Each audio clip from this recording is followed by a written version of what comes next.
आप सभी भाई बहनों से सादर जय भवानी की। आज हम चर्चा करेंगे माँ काली के विषय पर।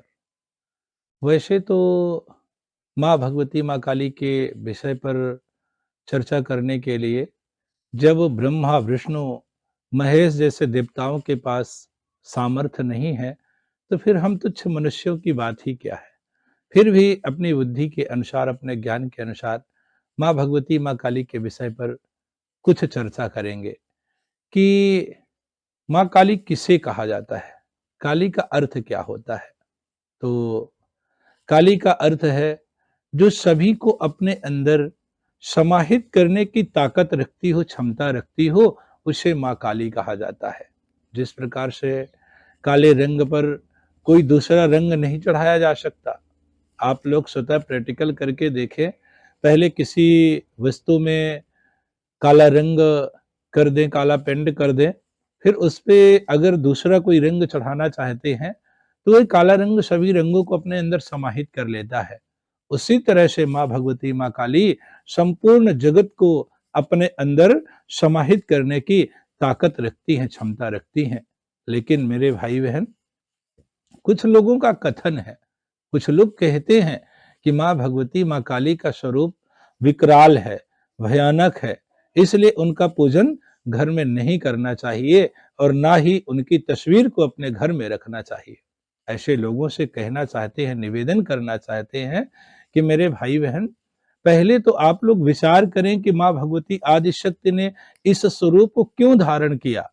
क्यों धारण करना पड़ा इस विकराल स्वरूप को?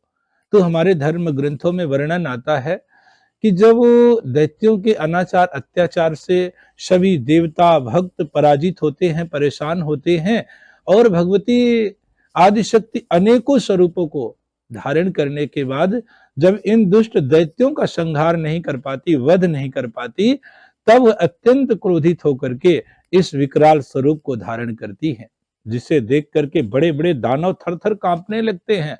ताम्रासुर, विटालाक्ष जैसे दानव माँ भगवती, माँ काली के हुंकार मात्र से जल करके राखों का ढेर हो जाया करते हैं। तो विचार करिए कि क्या जिस माँ ने अपने भक्तों की रक्षा करने के लिए इस विकराल स्वरूप को धारण किया, अपने सुंदर स्वरूप का त्याग करने में भी क्षण मात्र की देरी नहीं की, तो क्या हमें उस माँ का पूजन करना चाहिए? मेरे भाई बहन, मेरे विचार से तो हमें तो उसी माँ का पूजन करना चाहिए, उसी माँ की साधना, उपासना और आराधना करनी चाहिए, जिस माँ ने भक्तों की रक्षा करने के लिए, दुष्ट दैत्यों का संहार करने के लिए अपने सुंदर स्वरूप का भी त्याग करने में क्षण मात्र की देरी नहीं करती। मेरे भाई बहन, अगर हम लोग निरंतर माँ भगवती, माँ काली का पूजन, साधना, उपासना, आराधना करते रहें, तो निश्चित ही हमारे सभी प्रकार के शत्रुओं का कुछ ही दिनों में अंत हो जाएगा। क्योंकि माँ भगवती, माँ काली को शत्रु संहारिणी कहा गया है। वह शत्रु चाहे जिस रूप में हो, चाहे रोग के रूप में हो, भूत प्रेत के रूप में हो, अथवा आर्थिक तंगी के रूप में हो। आर्थिक तंगी भी, गरीबी भी तो एक मनुष्य का प्रबल शत्रु है, जो मनुष्य को पग पग पर परेशान करता रहता है, रुलाता रहता है।